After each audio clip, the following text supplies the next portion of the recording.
Stage ಮೇಲೆ ಒಂದ್ ಮಾತು ಹೇಳ್ತೀರಿ ನೀವು, ಅಂದ್ರೆ ಮನೆಯಿಂದ 4th ಪ್ಲೇಸ್ ಅಲ್ಲಿ ಏನು ಹೊರಗೆ ಬರ್ತೀರಾ ನೀವು, ಅವಾಗ ಒಂದ್ ಮಾತು ಹೇಳ್ತೀರಿ ಸುದೀಪ್ ಸರ್ ಮಾತಾಡ್ತಾ ಇರ್ಬೇಕಾದ್ರೆ, ಎಲ್ರು ಲಕ್ಕಿಂದ ಬಂದ್ಲು ಒಳಗೆ ಇಲ್ಲ ಗಿಲ್ಲಿಯಿಂದ ಬಂದ್ಲು ಅಂತ ಅಂದಾಗ, ಇದು ಕಪಲ್ ಶೋ ಅಲ್ಲ ಸರ್, ಇದೊಂದು ರಿಯಾಲಿಟಿ ಶೋ ಅನ್ನೋದನ್ನ ತುಂಬಾ ಒತ್ತಿ ಹೇಳ್ತೀರಾ.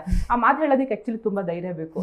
ಯಾಕೆ ನೀವು ಆ ಕಾರಣ, ಯಾವ ಕಾರಣಕ್ಕೆ ನೀವು ಆ ಮಾತು ಹೇಳಿದ್ದು ಅಂತ ಅಲ್ಲಿ ಸುದೀಪ್ ಸರೇ ಕೇಳ್ತಾರೆ, ನೀವು ಆ ಪೊಸಿಷನ್ ಅಲ್ಲಿ ನಿಂತಾಗ ಏನ್ ಅನ್ಸ್ತು, ಆ ಲೈಟ್ ಬ್ಲಿಂಕ್ ಆಗ್ತಾ ಇತ್ತು, ಏನ್ ಓಡ್ತಾ ಇತ್ತು ತಲೆಯಲ್ಲಿ ಅಂತ. ಹಾನೆಸ್ಟ್ಲಿ ನನ್ನ ತಲೆಯಲ್ಲಿ ಅದೇ ಓಡ್ತಾ ಇತ್ತು.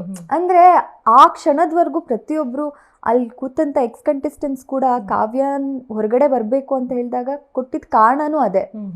ಅಂದ್ರೆ ಗಿಲ್ಲಿ ಹೇಳ್ದಾಗ ಅಷ್ಟೇ ಅವಳು ಕಾಣಿಸ್ಕೋತಾ ಇದ್ಲು ಅಂತಾನೋ, ಅಥವಾ ಅಶ್ವಿನಿ ಅವ್ರ ವಿಷಯಕ್ಕೆ ಮಾತ್ರ ಅವಳು ಮಾತಾಡ್ತಾ ಇದ್ಲು ಅಂತಾನೋ ಹೇಳಿದಾಗ ನನಗೆ ಬಂದಿದ್ದ ಥಾಟ್ ಅಷ್ಟೇ, ಓಕೆ ಈಗ ಗಿಲ್ಲಿ ಹೇಳಿನೇ ನಾನು ಕಾಣಿಸ್ಕೊಂಡು ಇಷ್ಟು ದೂರ ಬರೋದಕ್ಕೆ it's not a couple show, because ಅವ್ರು ರೇಗಿಸ್ತಿದ್ದಿದ್ದೆ ಆ ವಿಷಯಕ್ಕಲ್ವಾ, it's not a couple show.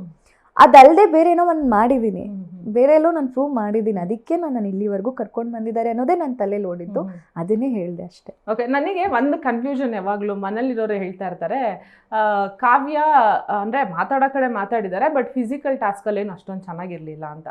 Dhanush ಕೇಳ್ತಾರೆ ಫಿಸಿಕಲ್ ಟಾಸ್ಕ್ ಅಷ್ಟೇ ಮಾತಾಡಲ್ಲ ಎಲ್ಲೂ ಅಂತ. ಈಗ ರಘು ಅವರು ಫಿಸಿಕಲ್ ಟಾಸ್ಕಲ್ಲೂ ಇದ್ರು, ಮಾತಾಡ್ತಾ ಇದ್ರು, ಬಟ್ ಅವ್ರೇನು ಗೆಲ್ಲಿಲ್ಲ. ಸೊ ಮನೆಯವ್ರು ಯಾವ ರೀತಿ ಯೋಚನೆ ಮಾಡ್ತಾರೆ ಅಂತ, ನಿಮ್ಮ ಜೊತೆ ಇದ್ದಿದ್ದು ಕೋ ಕಂಟೆಸ್ಟೆಂಟ್ಗಳೆಲ್ಲರೂ ಮನೆಯವ್ರು ಅನ್ನೋದಕ್ಕಿಂತ ಹೆಚ್ಚಾಗಿ ಹೊರಗಡೆನೂ ಅದೇ ಬರುತ್ತೆ. ಇವಾಗ ಏನ್ ಮೈನಸ್ ಇರುತ್ತೆ ಅದನ್ನೇ ಹೇಳ್ಬೇಕಾಗತ್ತೆ. ಪಾಸಿಟಿವ್ಸ್ ಹೇಳ್ಕೊಂಡು ಕೂತ್ರೆ ನಾವು ಅವ್ರನ್ನ ಗೆಲ್ಸಕ್ ಬಂದಿಲ್ಲ ಅನ್ನೋದೇ ಇರುತ್ತೆ. ಯಾರ್ ಮೈನಸ್ ಇದೆ ಅದನ್ನೇ ನಾವು ಹೈಲೈಟ್ ಮಾಡ್ಬೇಕಾಗತ್ತೆ. ಸೊ ಎಸ್, ನಾನು ಫಿಸಿಕಲಿ ಅಷ್ಟು ಸ್ಟ್ರಾಂಗ್ ಇರಲಿಲ್ಲ. At the same time Bigg Boss ಬರೀ ಟಾಸ್ಕ್ ಅಲ್ಲ. ನಾನು ಅರ್ಥ ಮಾಡ್ಕೊಂಡಿದ್ದ ಗೇಮ್ನ, ಬಿಗ್ ಬಾಸ್ ಆಟ ನಾನು ಅರ್ಥ ಮಾಡ್ಕೊಂಡಿದ್ದು, it is a personality game, ಒಂದು ವ್ಯಕ್ತಿತ್ವದ ಆಟ. ನಮ್ಮ ವ್ಯಕ್ತಿತ್ವ ಜನಕ್ಕೆ ಇಷ್ಟ ಆಗುತ್ತಾ, ನಾವು ಬರ್ತೀವಿ.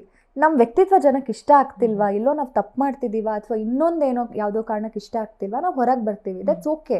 ನನಗಂತೂ ಅದಿತ್ತು. ಓಕೆ, ಇವಾಗ ನಾನು ಫಿಸಿಕಲಿ ಸ್ಟ್ರಾಂಗ್ ಇರಲಿಲ್ಲ ಟಾಸ್ಕಲ್ಲಿ, ಆ ಕಾರಣಕ್ಕೆ ನಾನು ಹೊರಗಡೆ ಬರ್ತೀನಿ ಅಂದರೆ ದಟ್ ವಾಸ್ ಕಂಪ್ಲೀಟ್ಲಿ ಓಕೆ. ಯಾಕಂದರೆ ನಾನು 100% ಹಾಕ್ತಿದ್ದೆ.